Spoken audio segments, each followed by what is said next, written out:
Rasulullah sallallahu alaihi wasallam bersabda, "Man adzana li sholati sab'a sinina muhtasiban kataballahu lahu bara'atan minan nar."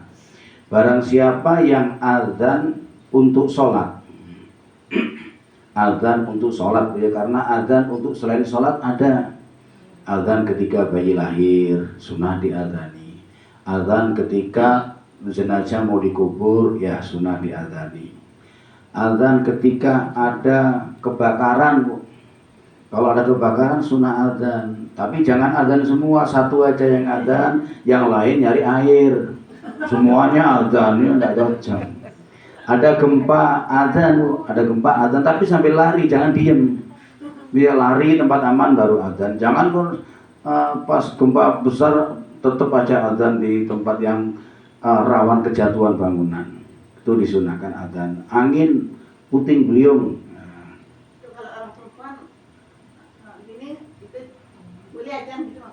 Orang laki-laki ya. Makanya tadi saya katakan adzan ini kita sekarang ngaji bab adzan, yang dengerin ibu.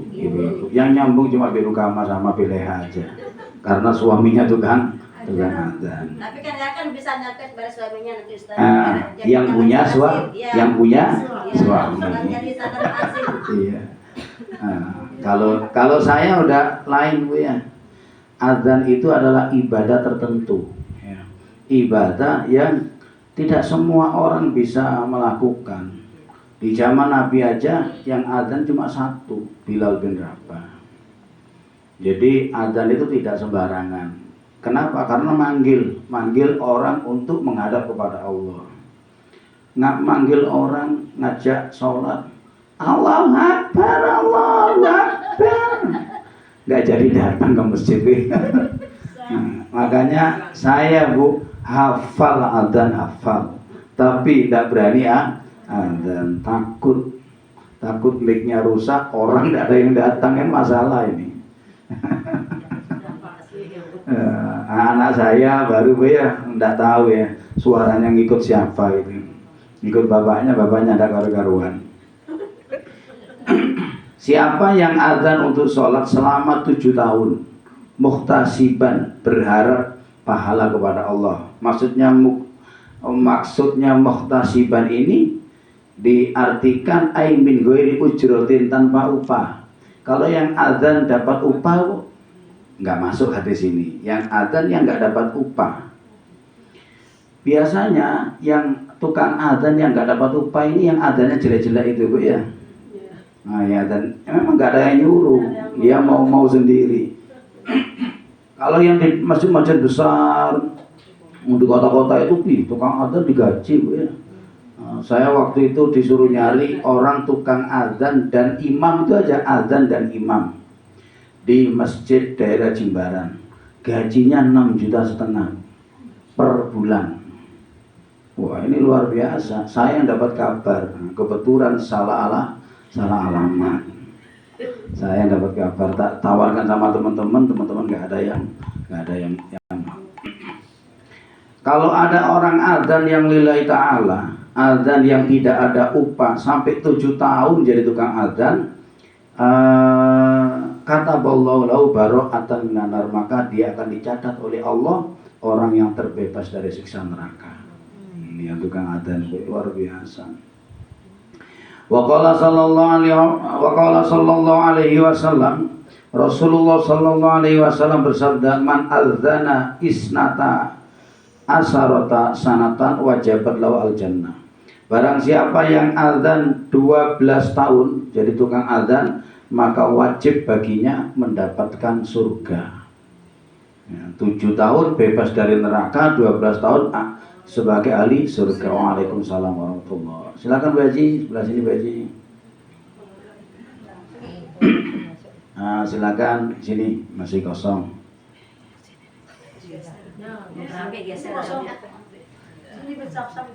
Nah, silakan Bu Haji. Ini Bu Haji.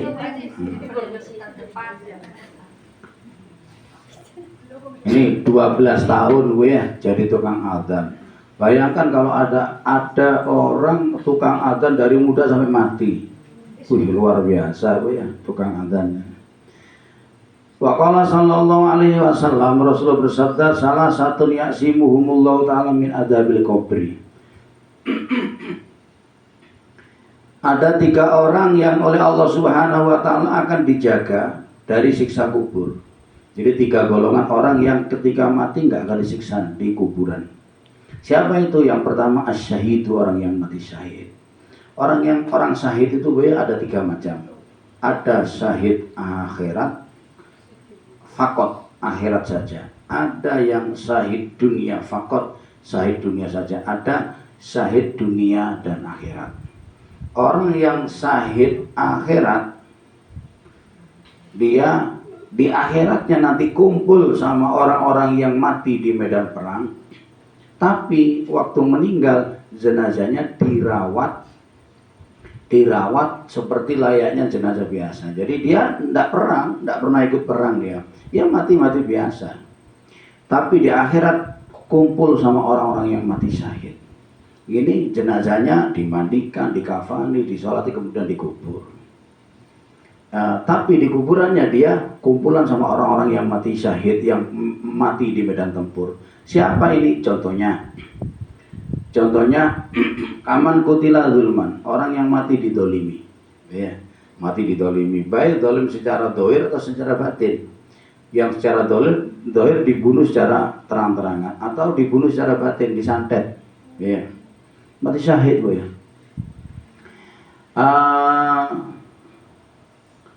Waman mata bigorkin, wa in asofihi binahwi surbi khamrin bikhilafi man ghurika bisairi safinatin fi waqtil haijanirih. Juga termasuk orang yang mati syahid. Allah. Juga orang yang termasuk mati syahid adalah orang yang mati tenggelam. Ya, mati tenggelam sampai walaupun dia tenggelam, dia pas naik kapal dia bermaksiat. Tenggelam, mati syahid. Gitu.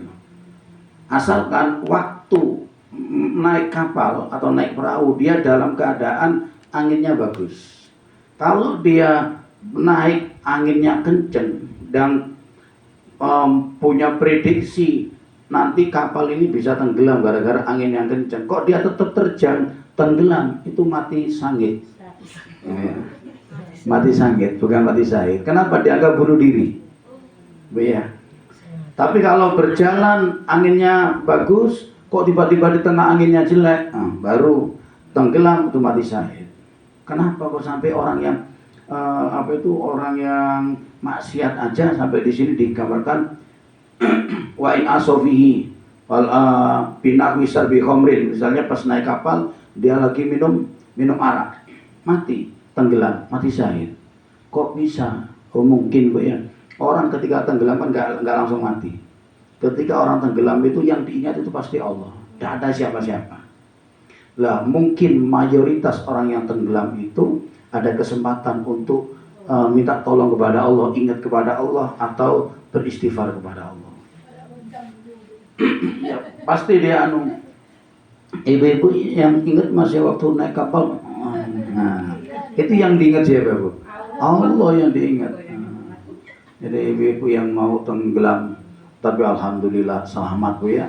Walaupun 3,5 jam di atas kapal, orang pada nangis. Terus nangisin siapa? Orang tidak ada. Tukang nahkodanya aja udah bingung, Bu, ya. Tapi izin Allah kita selamat, alhamdulillah. Ini, Bu, ya. Jadi ini banyak sekali keterangannya. Saya terangkan yang aja. Kemudian termasuk orang yang mati syahid, orang yang mati sakit perut. Orang yang mati sakit perut, waman mata mabtunan, orang yang sakit perut. Sakit perut, apalagi lebih-lebih sakit perut karena meninggal karena hamil. Ya, hamil atau melahirkan itu mati syahid. Atau juga orang yang mati waman mata bitoun walau fi ghairi zamani, orang yang mati kena wabah penyakit. Kemarin itu COVID, ya, corona. Kena corona mati syahid, ya. Walaupun kena corona di saat tidak musimnya corona. Jadi kena wabah di saat wabah sudah selesai sebenarnya, tapi dia sisa-sisanya kena. Itu juga termasuk orang yang mati syahid. Ya. Atau orang au bighairihi fi zamani, atau matinya tidak kena Covid tapi meninggal di saat wabah Covid merambah. Kalau dulu kan bahasanya tokun, Bu ya, tokun. Kalau yang pernah kita alami kan enak itu kemarin Covid, biar kita mudah paham. Wabah, kalau tokun itu kalau orang Jawa bilang pagebluk. Jadi sakit malam, paginya mati, sakit pagi malamnya mati, seperti itu. Apa namanya kalau ini? Gerubuk. Gerubuk. Bahasa apa gerubuk itu, Bu ya? Dalam bahasa Lomboknya mati roga. Mati roga di atas geruga. Pak, kalau misalnya di orang kerja di kapal itu ya, dia kalau meninggal tuh mayatnya itu ditenggelamkan. Ah iya, nah, memang seperti itu caranya. Kalau kapalnya melewati benua, Bu ya. Jadi kalau nunggu nyampe di daratan akan keburu membusuk. Ini kalau nyampe ke daratan itu memerlukan waktu 1 bulan misalnya. Makanya kalau di jam 1 bulan membusuk ini bahaya, bahkan akan menjadi penyakit yang hidup. Maka ditenggelamkan. Dengan cara apa? Dengan cara diikat, digandolin perkara yang berat, batu apa gitu, segera bisa masuk ke dalam. Gimana? Kok tega? Ya mau bilang apa, Bu?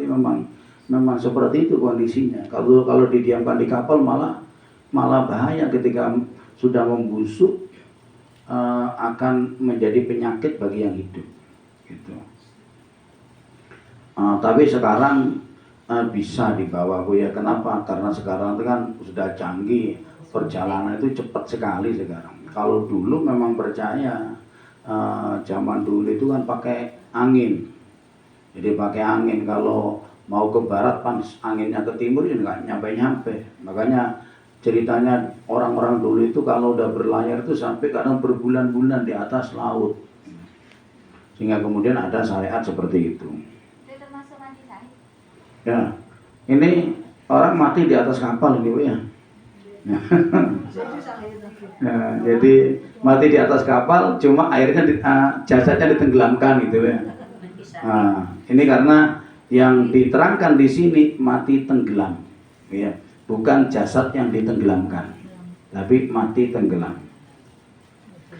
Kemudian juga meninggal dunia karena mencari ilmu, walaupun meninggalnya tidak pas ngaji. Jadi meninggalnya di rumah sakit atau di atas, kalau di sini diterangkan meninggal di atas tempat tidur. Walau ala firasihi, waman mata fi talbil ilmi walau ala firasihi, itu tetap dihukumi mati syahid. Sehingga makanya sering saya sampaikan sama ibu-ibu, sama jamaah-jamaah di luar sana, saya sampaikan, mari kita mencari ilmu sampai mati. Kita menjadi anggota majelis taklim, mencari ilmu sampai mati. Siapapun yang ngisi hadir, didengarkan. Kecuali memang ada sesuatu kesibukan, kita tidak hadir. Pokoknya jangan pernah kita merasa berhenti jadi anggota majelis taklim. Kenapa? Karena biar di sisi Allah kita dicatat sebagai thalabul ilmi. Nah, orang yang ngaji atau orang yang ngajar itu sama-sama matinya mati syahid, walaupun tidak pas ngaji, Tetap kenapa? Ini sebagai orang yang saat thalabul ilmi, masa-masa thalabul ilmi. Maka dilanjutkan lagi, meninggalnya nanti tidak didatangi oleh malaikat mungkar nakir, tapi melainkan didatangi oleh malaikat basyir mubasyir. Itu yang luar biasa, Bu ya. Makanya tekad, Bu ya, bismillahirrahmanirrahim, mudah-mudahan Allah tetapkan kita sebagai orang yang mencari ilmu atau mengajarkan ilmu sampai akhir hayat kita. Karena pesan Nabi, thalabul ilmi minal mahdi ilal lahdi. Itu contohnya orang yang mati syahid di dunia, mati syahid akhirat banyak, Bu ya. Terus yang mati syahid di dunia, mati syahid di dunia aja. Orang yang perang membela agama, orang yang perang melawan orang-orang kafir, tapi niatnya bukan mencari ridhonya Allah. Niatnya bukan li'ilahi kalimatillah. Niatnya hanya ingin dikenal sebagai pahlawan, ingin dikenal sebagai pemberani, biar masuk sejarah sebagai pemberani. Maka orang seperti itu ketika mati, jasadnya dirawat seperti orang yang mati syahid. Tidak usah dikafani, tidak usah dimandikan, langsung dikubur. Disolati aja langsung dikubur. Kemudian di akhirat dia nggak kumpul sama orang-orang mati syahid. Dia tersisihkan, dia tidak boleh kumpul. Kenapa? Dia tidak dapat pahalanya mati syahid. Di dunianya dirawat seperti orang yang mati syahid, di akhiratnya tidak dapat apa-apa. Ini yang namanya syahid dunia, tidak syahid akhirat. Ada yang syahid dunia dan syahid akhirat, memang perang membela agama Allah, memperjuangkan negaranya yang dijajah. Para pahlawan-pahlawan kita tempo dulu meninggal dunia, niatnya memang lillahi kalimatillah, ingin membangkitkan atau menegakkan kalimat-kalimatnya Allah. Maka di dunia dihukumi mati syahid, dirawat seperti jenazah orang yang mati syahid, tidak usah dikafani, tidak usah dimandikan, cukup disolati aja, kemudian dikubur dengan baju yang berdarah-darah itu. Dikuburkan, nanti di akhirat dia akan langsung masuk ke surganya Allah, dan dia nggak akan melewati yang namanya siksa kubur. Ya aman. Ya. Ini macam-macamnya orang yang mati syahid. Kemudian wal muadzinu, yang kedua orang yang dijaga oleh Allah dari siksa kubur adalah orang yang mati dia statusnya tukang azan. Ya. Ai li wajhillahi ta'ala la li talbil ujratin min ahadin. Orang yang tukang azannya memang murni karena Allah, bukan karena mencari upah kepada siapapun. Tidak mengharapkan upah, tidak mendapatkan upah karena azannya. Ini nanti akan terbebas dari siksa kubur. Wal mutawaffa yaumal jumu'ati wa lailatul jumu'ati, dan orang yang meninggal saat hari atau malam Jumat. Ini ya. Alhamdulillah di Karangsokong saya lihat ini banyak orang yang meninggal hari Jumat atau malam Jumat. Ini suatu anugerah yang luar biasa. Ya.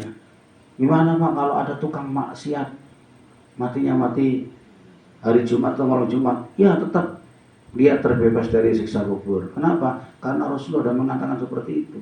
Loh, enggak adil loh Pak, orang dia ahli maksiat. Maksiat itu kan dosa. Dan yang tahu dosa itu diampuni atau tidak itu hanyalah Allah. Allah kita nggak tahu. Jangan-jangan dia secara diam-diam tentang maksiatnya kita tahu, waktu taubatnya kita nggak pernah tahu. Karena mati hari Jumat atau malam Jumat itu rezeki dari Allah, dan Allah yang menentukan. Intinya Bu ya, kalau ada orang yang meninggal dunia, jangan pernah kita suudon, kita husnudon aja. Jangan udah mati dia, neraka ada dia, ditunggu sama Allah nakir. Jangan ya. Kita nggak tahu ya, kita nggak tahu. Ada orang yang pahalanya banyak, dosanya sedikit. Ternyata ketika kembali kepada Allah, pahalanya tidak ada yang diterima oleh Allah, dosanya yang sedikit itu tidak diampuni oleh Allah.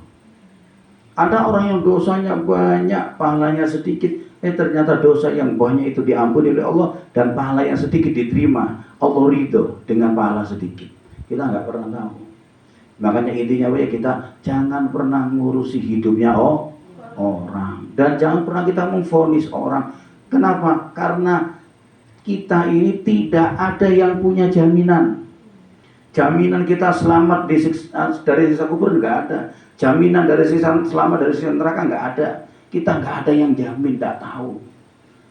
Ngapain kita harus memvonis orang? Ngapain kita harus ngurusi hidupnya orang? Cukup dan ngurusi diri kita sendiri. Lebih baik kita sibuk ngurusi kita sendiri daripada kita sibuk ngurusi orang. Ngurusi kehidupan orang Bu ya. Ngurusi hidupnya orang, ngurusi keluarganya orang, ngurusi dunianya orang.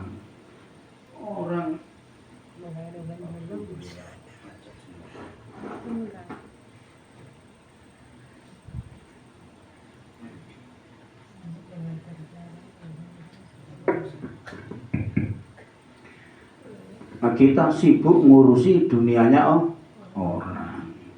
Jangan sampai sibuk ngurusi hartanya orang. Ada orang beli kulkas diurus. Ada orang beli motor diurus. Ada orang bisa beli celana diurus, beli sandal diurus. diurus semua loh. Kita jadi pengurus berarti. Ngurusi hidupnya orang, nggak ada gunanya. Kita nggak dapat apa-apa, kita ngurusi hidupnya orang nggak dapat apa-apa. Yang dapat kita ini sering kena penyakit curiga dan iri hati. Sudon terus nih. Ini Wah Bro, ini bisa bangun rumah dari mana uangnya ini? Jangan-jangan misalnya jangan-jangan pakai uang sana sini, jangan-jangan uang pondok dipakai ini. Misalnya contohnya Bu ya. Bagaimana dengan orang yang kawin lagi bisnis? Ngurusin orang kawin lagi gitu. Lah itu dah. Ada orang kawin lagi kita urusi, yang enak dia, ngapain kita ngurusi gitu? Dia yang kawin lagi enak dia, ngapain kita urusi? Nggak usah kita ngurusi, bukan urusan kita. Iya. Apalagi lebih-lebih yang kawin lagi istrinya ikhlas. Lalu kok kita yang bingung? Lo ngapain bingung ya? Ya usah kita ngurusi hidupnya orang, kita cukup ngurusi diri kita sendiri. Bu, resep hidup bahagia, resep hidup bahagia, kita lihat kehidupan kita, kemudian kita ikhlas atas ketentuan Allah, itu aja. Kalau kita sibuk ngurusin orang, nggak pernah kita bahagia. Lebih-lebih yang miris lagi, kalau kita sibuk ngurusi hidupnya orang, lama-kelamaan kita nggak sempat ngurusi hidupnya kita sendiri. Kalau hidup kita nggak diurus, terus siapa yang mau ngurus Lebih-lebih lagi, kita ngurus kehidupannya orang, nyari tahu ini, lama-kelamaan kita ini yang rajin ibadah, pahalanya kita setorkan sama orang yang kita urus. Jadi dia nggak tahu apa-apa, tenang-tenang aja. Misalnya ibu-ibu yang diurus hidupnya tenang, nggak tahu apa-apa, enjoy. Ada orang yang ngurus saja, dia gini macam-macam. Ibu-ibu tenang, hartanya nggak berkurang, kedudukannya nggak berkurang. Tahu-tahu di akhirat dia dapat kiriman pahala banyak. Dari siapa? Dari orang yang ngurus-ngurusin itu. Masa kita senang jadi seperti itu Ngurusin orang, pahala kita disetorkan. Ya kalau misalnya presiden ngurusin negara dapat gaji, bupati ngurusi Kabupaten Karangasem dapat gaji, polisi ngurusi lalu lintas dapat gaji. Lah kita ngurusin orang dapat apa? Setor pahala atau dapat kiriman dosa. Ya Allah, rugi kita Berhenti kita ngurusin orang, cukup kita ngurusin diri kita sendiri. Iya. Nasihati bagus nasihati keluarga, menata misalnya, apalagi keluarga dekat, kamu kurang benar ini karena kepedulian dalam artian tadi bahasa ngurusin yang nggak ada manfaatnya, nggak ada urusannya apa-apa, nggak ada hubungan apa-apa, karena pingin tahu aja. Kepo aja. Misalnya Bu Haji tiba-tiba bisa beli motor, Haji bisa beli motor dari mana uangnya? Cari, dapat dari mana nih? Jangan-jangan dia gelapkan uang TK, misalnya gitu. Dicari ke sana kemari. Itu yang nggak boleh. Itu yang pertama, kita nggak dapat apa-apa. Yang kedua, nambahi dosa karena kita nanti suudon, pasti munculnya suudon. Setelah diurus, kok ketemu bahwa Bu Haji ternyata ada aliran rezeki yang halal, akhirnya iri hati. Ternyata diam-diam Bu Haji ini rezekinya diam-diam di Jawa sana punya aset, punya kolam ikan lele misalnya, yang hasilnya ternyata akhirnya iri hati, sakit lagi ya. Kalau yang diiri cuma Bu Haji aja, ini diiri, ya Allah, tahu-tahu muda kurus, tahu-tahu mati mati dalam keadaan iri hati. Mati sambil berdiri. Jangan Jadi pokoknya kalau ada orang meninggal dunia, kita doakan mudah-mudahan husnul khotimah, mudah-mudahan diampuni dosanya, gitu aja. Ada kabar, innalillahi wa inna ilaihi raji'un, teman kamu tadi malam meninggal. Dia cocok lah, dia beres kalau dia mati. Jangan gitu enggak boleh. Kalau ngurusin karena dia membahayakan orang lain, Pak? Itu lain, itu ngurusin karena dia membahayakan orang lain, itu dalam rangka amar ma'ruf nahi mungkar. Beda lagi babnya. Yang tadi itu yang nggak ada manfaatnya untuk dia gitu, cuma kepo aja, pengen tahu atau kepo pengen tahu, kemudian menjadi bahan apa? Bahan dia menyebarkan berita. Jadi Konten. apa namanya itu menjadi wartawan ya. Ini nggak boleh gitu ya. Ya kalau tujuannya lain, misalnya di sini di kampung kita ada tokoh masyarakat, ada kepala lingkungan, nih ada desas-desus warga saya melakukan ini diselidiki, itu harus ya, memang tugasnya. Tugasnya apa? Setelah diselidiki tahu manfaatnya apa untuk masyarakat yang lain. Lah kalau kita kepo, apa manfaatnya? Orang tetangga bisa beli kulkas kok kepo, apa manfaatnya Bu ya? Ya kalau misal tanya-tanya, siapa tahu nanti bisa, kalau kurbanan saya tidak muat, saya titipkan sama kulkas dia, enggak apa-apa gitu ya. Gitu. Jadi makanya kalau ada orang mampu beli apa-apa itu syukurin, alhamdulillah. Ngomong-ngomong katanya sampean bisa beli mobil, iya alhamdulillah, masya Allah, oh ya syukur alhamdulillah. Siapa tahu nanti kalau anak saya mau nganten minjem mobilnya, oh ya enggak apa-apa kan gitu. Ada tetangganya bisa beli mobil dari mana? Jangan-jangan terus ya, jangan aja Bu ya. Insya Allah mau baik min dalik. Jadi makanya ibu-ibu hilangkan prasangka buruk, hilangkan sifat suudzon, hilangkan sifat iriati kepada siapapun, maka ibu-ibu hidupnya akan sehat ya. Sehat, senyum terus, ketemu siapa aja semua, datang ke masjid, ketemu orang baik-baik di hati kita, datang ke pengajian ini, kumpulan ini, di mana aja enak, senyum terus, akhirnya sehat. Kalau ke masjid, ketemu sama dia males saya, datang ke masjid, datang saya, akhirnya enggak, akhirnya dia nyampe di rumahnya pun dia masih bingung. Kenapa? Ketemu sama anaknya sebel, ketemu sama suaminya sebel. Kalau udah seperti itu Bu ya, kayaknya tempatnya perlu dipindah Bu ya, ke sana, di Bungaya sana. Mana baru sepi ya, acap sana. Allah mau baik min dzalik Bu ya, mudah-mudahan kita diberikan hati yang baik, prasangka yang baik. Amin. Katanya seorang kiai itu, riyadhah saat ini yang paling bagus itu nata hati. Kalau riyadhah puasa kadang berat Bu ya. Saya kalau puasa itu jam 2, jam 3 itu tidak bisa diajak ngomong, diem. Jadi tanya sampai istri saya, Bi, nanti, iya terserah. Nanti lauk apa? Apa aja. Tidak bisa ngomong, berat. Ini serius ini Bu ya, serius. Makanya saya rojab kemarin cuma puasa 3 hari Bu ya. Tadi sudah istirahat. Mudah-mudahan istirahat Bu ya. Kalau istirahat kan bisa puasa lagi, mudah-mudahan gitu. Karena rencananya tadi mau ke pasar gak jadi, tiba-tiba sakit kepala. Itu jadi itulah diantara keutamaan orang yang dilindungi Allah dari siksa kubur, diantara orang yang meninggal hari Jumat atau malam Jumat. Faman mata minal mu'minin yaumal jumu'ati aulalatiin udiba karena ada bau sa'atan wahidatan. Kalau ada orang yang mati hari Jumat atau malam Jumat, tapi dia memang ada dosa dan Allah harus menyiksa, dia akan disiksa. Tapi disiksa sa'atan wahidatan, cuma 1 kali. Kamu dulu maksiat, jeder, selesai, tidak ulangi lagi. Tapi kalau yang hari Jumat, jeder, sampai hari kiamat begitu kan Bu ya. Lah diterangkan di dalam kitab Sulam Taufik, cambuknya, bahasanya bukan cambuk Bu ya, pentungannya malaikat mungkar nakir ini tidak kuat diangkat 60 orang Arab. Bukan besar Bu ya. Kalau kita dipukul, nggak usah segede gitu, dipukul pakai pentungannya satpam aja kita udah mumpet Bu ya. Apalagi sampai yang gede itu. Nih keutamaannya, sumayang koti wala yaudi lain, dia nggak akan disiksa lagi sampai hari kiamat.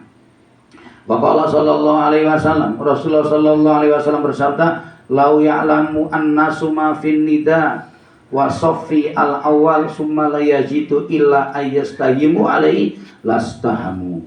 Jikalau orang-orang itu tahu keutamaannya adzan dan keutamaan shaf yang paling awal, ya, sholat jamaah shaf yang paling awal. Jadi kalau sholat jamaah ibu jangan sok baik Bu ya, sama aja di depan, sama dengan jangan Bu ya, karena di depan sama di belakang itu pahalanya beda. Kata Rasul, andai kata orang tahu keutamaan sok di depan, kemudian dia nggak bisa dapat karena berebut dosa-dosaan pengen di depan, tidak dapat sehingga harus diundi, maka orang pasti ngadakan undian untuk mendapatkan sok di depan. Tapi kadang kita lucu ya, sama di depan, saya di belakang aja dah. Nggak boleh bilang ngalahin, ada orang tua taruh di depan, nggak boleh.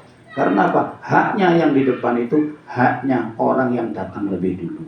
Kecuali di belakang imam, Bu. Di belakang imam ini harus orang yang siap bisa menggantikan imam, persis di belakang imam. Dan kalau yang di belakang nggak ngerti Bu ya, imamnya batal ya. Waktu sujud kan tutut. Habis itu imamnya lari, imamnya lari.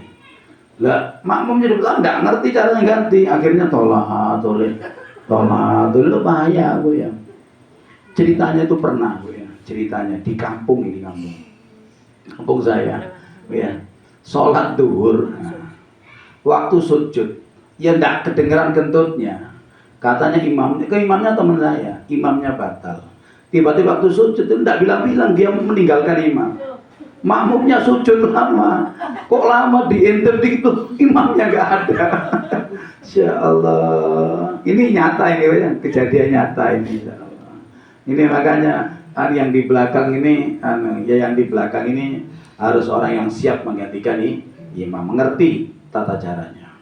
Walau ya'lamu ma fi tahjiri lastabaqu ilaihi, walau ya'lamuna ma fil atamati wasubhi la atau huma walau habwan. Andai kata orang-orang itu tahu keutamaannya sholat di pagi hari. Maksudnya apa sholat di pagi hari? Pagi-pagi, bahasa pagi-pagi itu bukan jam 5 Bu ya. Pagi-pagi jam 2, jam 3 gitu. Pagi-pagi. Bukan jam 5, jam 6 bukan pagi tuh ya. Jam 6 udah keluar matahari gitu. Jadi orang sholat tahajud pagi-pagi udah semangat, apalagi mau datang ke masjid. Andai kata orang tahu keutamaannya berangkat pagi-pagi untuk melakukan ibadah, pasti mereka akan berlomba-lomba untuk datang lebih dulu. Cuma sayangnya banyak orang yang nggak ngerti. Dan andai kata orang ngerti keutamaannya sholat isya dan sholat subuh, maksudnya sholat jamaah ke masjid isya atau subuh, andai kata mereka tahu lah atau huma walau habwan, mereka pasti akan datang walaupun berjalan dengan merangkak. Saking utamanya sholat isya dan sholat subuh. Ini ibu-ibu bagi orang yang tidak punya kewajiban di rumahnya. Kalau sholat isya ke masjid, ntar lagi suami datang pulang kerja, belum tak siapin apa-apa. Nah, ibu-ibu nyiapin apa-apa untuk suaminya, pahalanya lebih besar. Ibu-ibu nyiapin kopi, dikit-dikit gitu ya. Siapin, suaminya datang, silakan minum kopinya, minum tehnya, itu pahalanya lebih utama daripada sholat 1000 rakaat.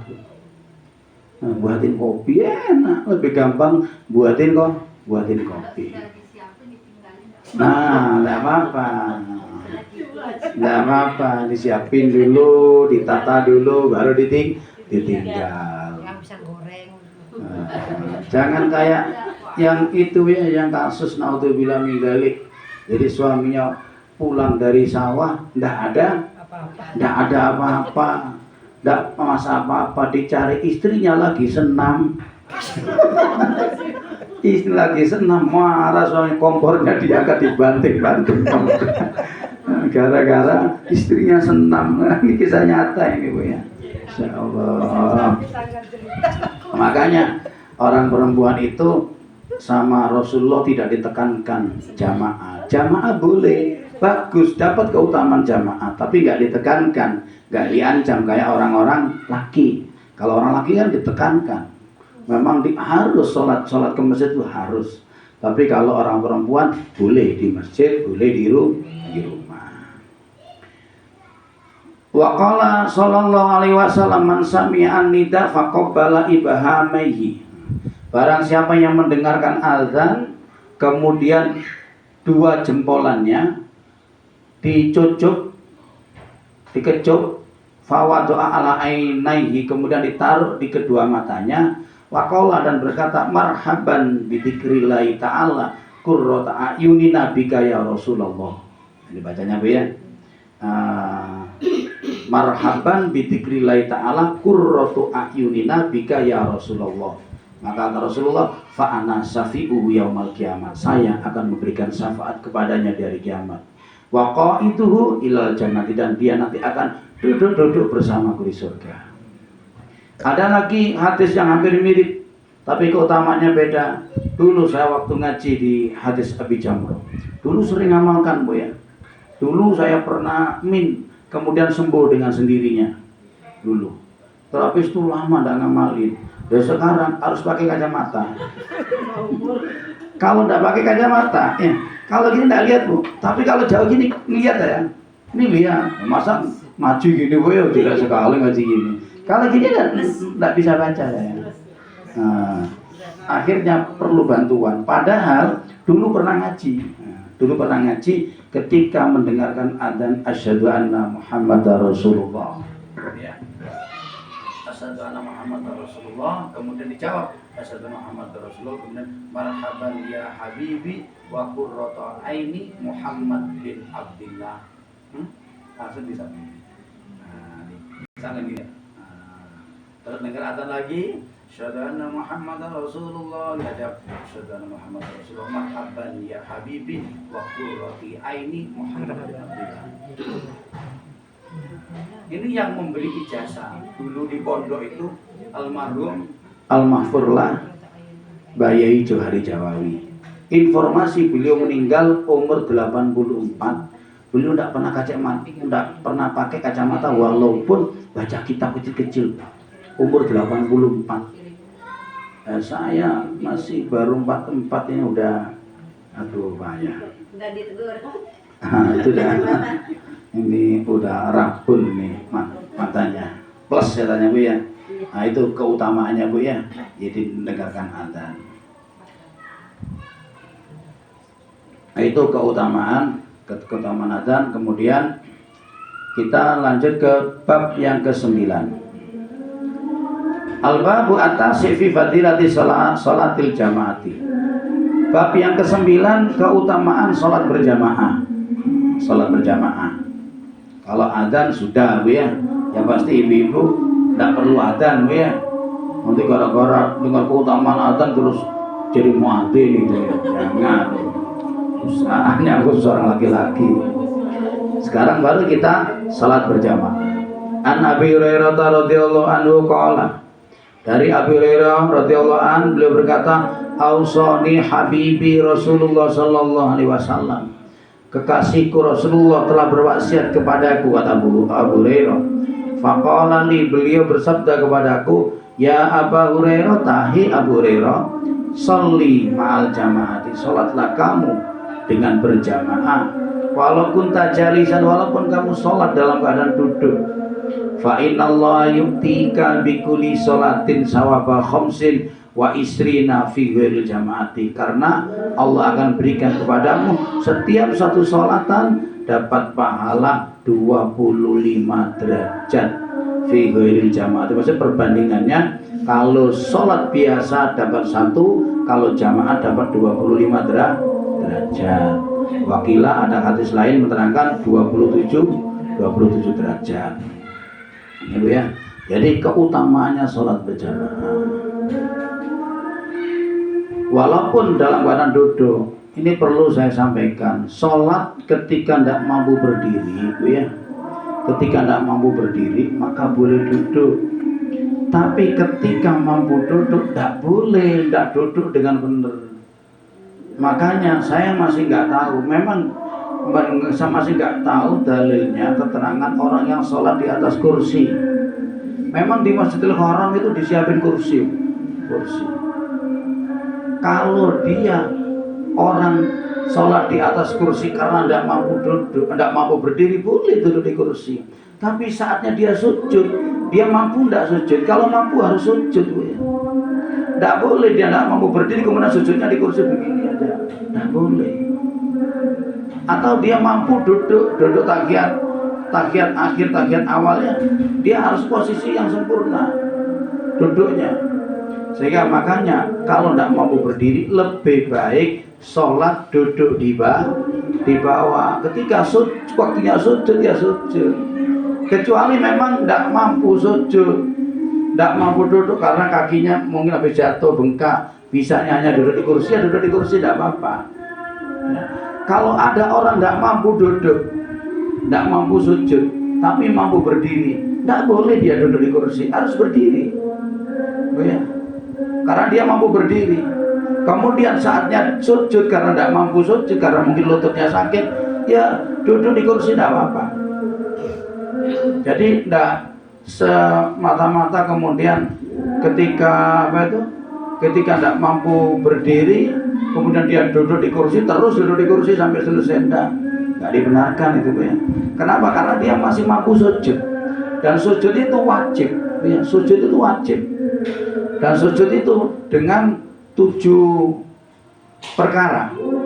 1, kening ya. Jadi kening tidak boleh terhalang, antara kening sama tempat sujud. Kedua, 2 telapak tangan ya. Sudah berapa? 3 ya. Kemudian lutut ini berarti 3 tambah 2 5. Kemudian jari kaki, ini harus mancal, tidak boleh ibu sujud gini, nggak boleh ya. Harus mancal begini. Itu kalau mampu melakukan itu, tidak boleh duduk di atas kursi ya.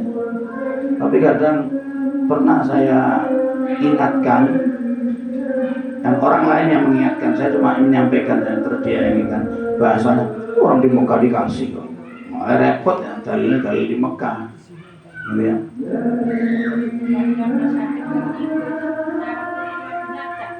Ya pokoknya tidak mampu, model apa saja sebisanya, asalkan tidak mampu. Yang tidak boleh ini mampu. Makanya tadi saya katakan, kalau tidak mampu berdiri tapi mampu sujud, maka sujudnya harus benar.